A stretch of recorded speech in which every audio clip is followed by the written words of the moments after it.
நாரதர் கொண்டு வந்த கனியை தனக்கு தராததால் கோபித்துக் கொண்ட முருகப்பெருமான் தன்னுடைய சகல ஆபரணங்களையும் துறந்து ஒரு கோவணத்துடன் ஆண்டி கோலத்தில் தென்னகம் நோக்கி வந்தார். அவர் முதலில் வந்து அமர்ந்த இடமே திருவாவினன்குடி, அதாவது இன்றைய பழனி மலையடிவார கோயிலாகும். சிவபெருமான், பார்வதி தேவி மற்றும் திருமால் ஆகியோர் முருகப்பெருமானை சமாதானப்படுத்த இங்கு வந்து பழம் நீ, அதாவது நீயே ஞானத்தின் வடிவம் என்று அழைத்தனர். இதனால் தான் இந்த தலம் பழனி என்று பெயர் பெற்றது. மலை மீது கோயில் உருவாவதற்கு பல நூற்றாண்டுகளுக்கு முன்பே மலையடிவாரத்தில் வழிபாடு நடந்து கொண்டிருந்தது.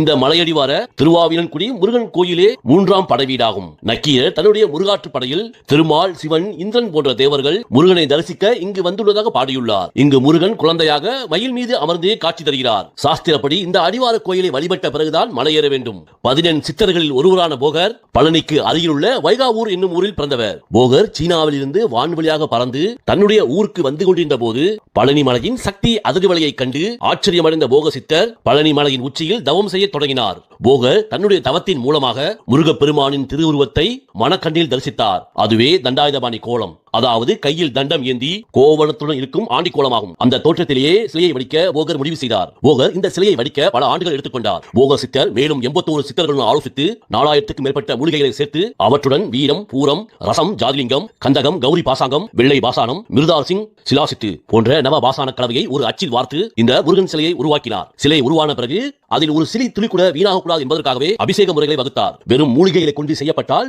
சிறிது காலத்துக்கு பிறகு வீரியம் இழந்துவிடும் என்பதால் போக சித்தர் நவ பாசானங்களை கொண்டு இந்த சிலையை வடிவமைத்தார். இது பல ஆயிரம் ஆண்டுகள் நிலைத்து நிற்பதோடு சிலையின் மீது பட்டு வரும் பொருட்கள் 4000க்கும் மேற்பட்ட நோய்களுக்கு மருந்தாக இருக்கிறது. இந்த முருகன் சிலையை செய்து முடித்த பிறகு அதன் பூஜை முறைகளையும் பாதுகாப்பையும் தன்னுடைய சீடரான புலிப்பாணி சித்தரிடம் ஒப்படைத்தார். முருகனின் திருமேனிக்கு நேர் கீழே இருக்கும் சுரங்க பாதையில் தான் 81 சித்தர்களும் தங்கியிருந்து இந்த நவபாசன சிலையை வடிவமைத்தார். அங்கேயே போகர் ஜீவ சமாதி அடைந்தார்.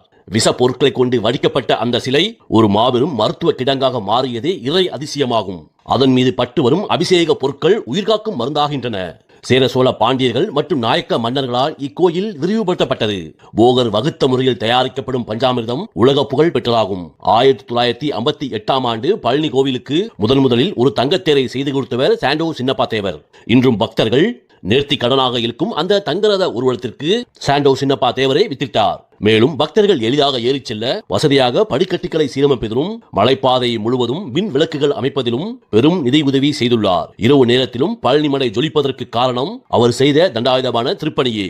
சித்தர் போக தன் தவ வலிமையால் வடித்த நவபாசான விந்தையும் உலகையே வென்று ஞான பலமாக நின்ற முருகனின் கம்பீரமும் சங்கமுக்கும் இடமே பழனிமலை. இக்கோவிலில் பழனி முருகனை தரிசிப்பதோடு போகர் ஜீவ சமாதிக்கும் சென்று வந்தால் மட்டுமே முழு பலனை அடைய முடியும். ஓம் சரவண பவாய.